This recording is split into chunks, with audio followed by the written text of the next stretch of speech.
कृष्ण कृष्ण निहारते निहारते कृष्ण कृष्ण के शरणा गए।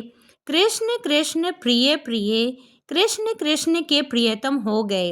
राधे कृष्ण भक्तों, आज मैं आपको ऐसे मंदिर की जानकारी देने जा रही हूँ जिसके रहस्यों का विज्ञान भी आज तक पता नहीं लगा पाया है। जी हाँ, मैं बात कर रही हूँ चारों धामों में से एक जगन्नाथपुरी धाम की। पुरी का जगन्नाथ मंदिर भारतीय संस्कृति और आस्था का एक ऐसा केंद्र है जो अपने आप में कई अनसुलझे रहस्यों को समेटे हुए है। विज्ञान आज भी इन चमत्कारों का सटीक कारण बताने में असमर्थ है। हवा की विपरीत दिशा में लहराता हुआ ध्वज। जी हाँ भक्तों, आमतौर पर किसी भी इमारत पर लगा झंडा हवा की दिशा में लहराता है, लेकिन जगन्नाथ मंदिर के शिखर पर लगा ध्वज हमेशा हवा के विपरीत दिशा में लहराता है। ध्वज बदलने की अनूठी परंपरा। मंदिर के ऊपर लगा हुआ ध्वज का हर रोज बदला जाना। ऐसी मान्यता है, अगर एक दिन भी ध्वज नहीं बदला गया तो मंदिर अगले 18 सालों के लिए बंद हो जाएगा। मंदिर के एक पुजारी 45 मंजिला ऊंचे गुंबद पर उल्टा चढ़कर ध्वज को बदलते हैं। मंदिर में सुदर्शन चक्र का चमत्कार। मंदिर के शिखर पर लगा हुआ सुदर्शन चक्र को आप शहर के किसी भी कोने से देखेंगे तो इसका मुख हमेशा आपकी तरफ ही दिखाई देगा। जी हाँ भक्तों, गुंबद की कोई परछाई नहीं बनती।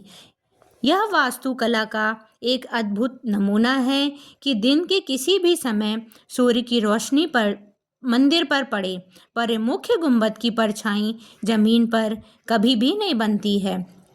पक्षियों का मंदिर के ऊपर ना उड़ना।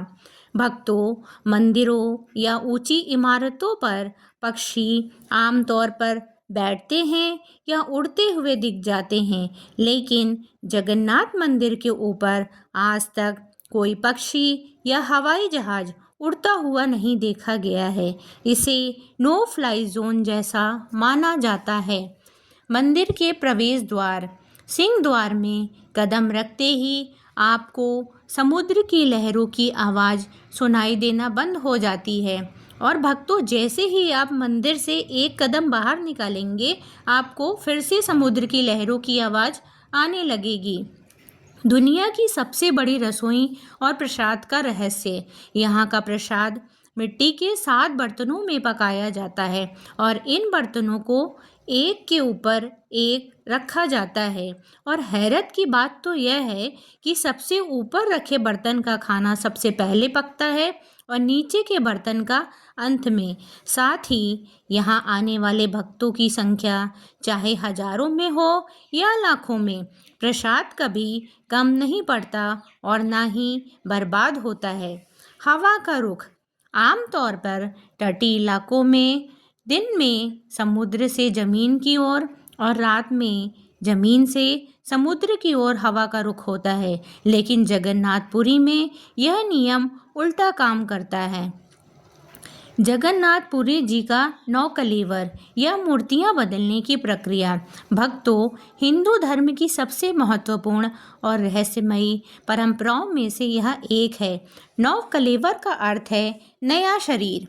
चूँकि जगन्नाथ जी, बलभद्र जी और सुभद्रा जी की मूर्तियाँ नीम की लकड़ी से बनी होती हैं, यह प्रक्रिया 8वें, 12वें या 19वें साल में तब होती है जब आषाढ़ मास में 2 महीने पड़ते हैं।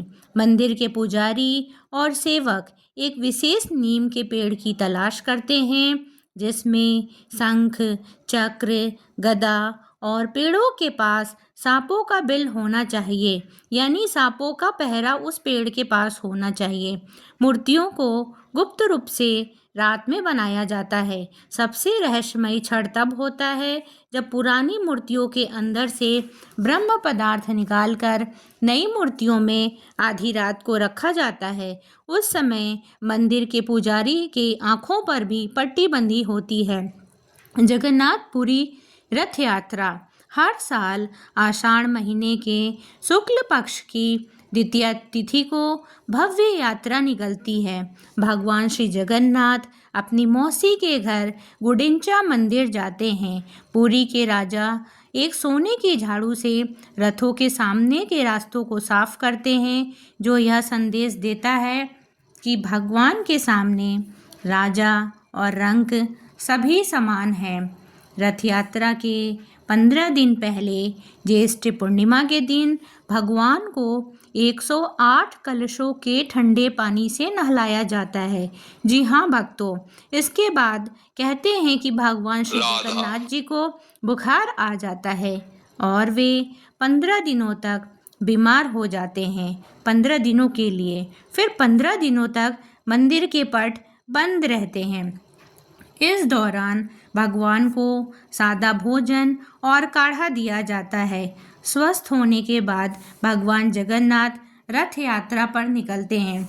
भक्तों, आपको हमारी दी गई जानकारी अगर अच्छी और यूज़फुल लगे तो आप हमारे चैनल को लाइक और सब्सक्राइब करना ना भूलें। आपके लाइक और सब्सक्राइब से ही हमारा मोटिवेशन बढ़ता है। और कमेंट में जय जगन्नाथ लिखना ना भूलें।